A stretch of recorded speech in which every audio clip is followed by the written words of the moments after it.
So, good day po Ma'am Yogi, no? So, ito na yung unit nyo.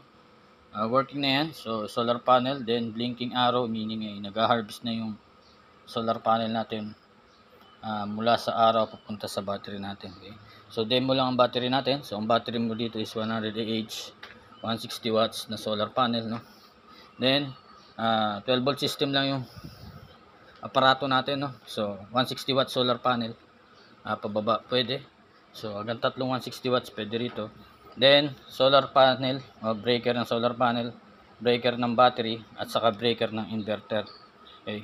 So, sa solar panel, ito, positive to negative lang yan. Red is positive, black is negative, no? So, okay magkakamali dyan. Then, ito yung sa battery, positive to negative din. Then, sa inverter. So, diretso po lahat yan sa battery natin. Kita nyo, positive is positive, negative is negative. So, working ng unit nyo. So, power natin yung inverter natin, no? Ayan. Okay. So, power muna natin yung breaker pala ng inverter, no? Ayan. Okay. So, ayan. Power na rin yan. So, once lang ang blower nyan. Then, kapag naglagay ka ng load, saka under yung blower, no? Once na mag-init. So, medyo variable yung blower nito, no? Once na mas malakas ang load, mas malakas ang blower. So, try natin yung electric fan nyo. Ayan. Clip fan. Okay. Working. Then, sa baba. Okay. So, working din yan. So, 100 watts load, daytime, walang problema. Then, sa gabi, battery na lang ang aasahan nyo. Okay. So, patayin natin yung unit natin, no? So, electrical po yan. Then, unahin muna natin yung solar panel, no? Yan. Then, yung battery. Then, yung inverter. Okay. So, separate yung mga breaker niya. Kaya, ganyan sa PSW green setup, no?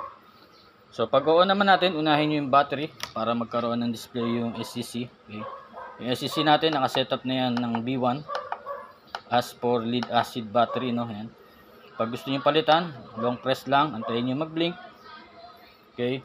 So, once na mag-blink, pwede nyo palitan yan ng B2 at B3. So, B3, yun yung LiPo4. B2 is lithium ion. Then, B3 is LiPo4, lithium iron phosphate. Okay. So, sa ngayon, lead acid ang ginagamit natin, no? So, dito lang tayo sa B1. Ayan. So, antayin nyo lang, then mag-reset na yan.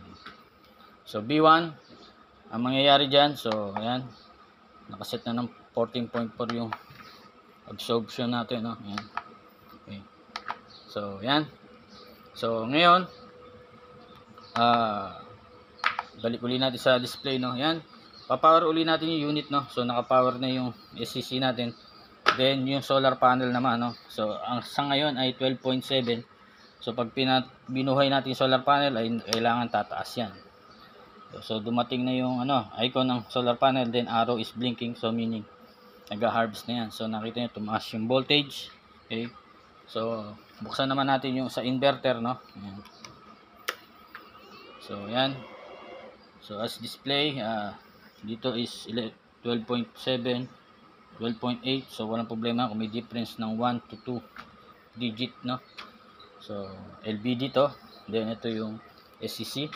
Then, ang cutoff nito kapag nalobat ng battery mo ay 11.5. Then, ang reconnect ay 2. 2 plus 11.5 is 13.5 ang reconnect niya. Okay. So, para maiwasang hindi ma-drain ang battery mo.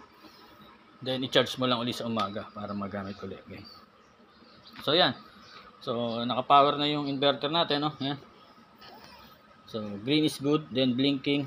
May fault. Maaaring low voltage o high voltage. Then, try natin yung load uli natin, no? So, yan. Clip fan, 220 volts to, no?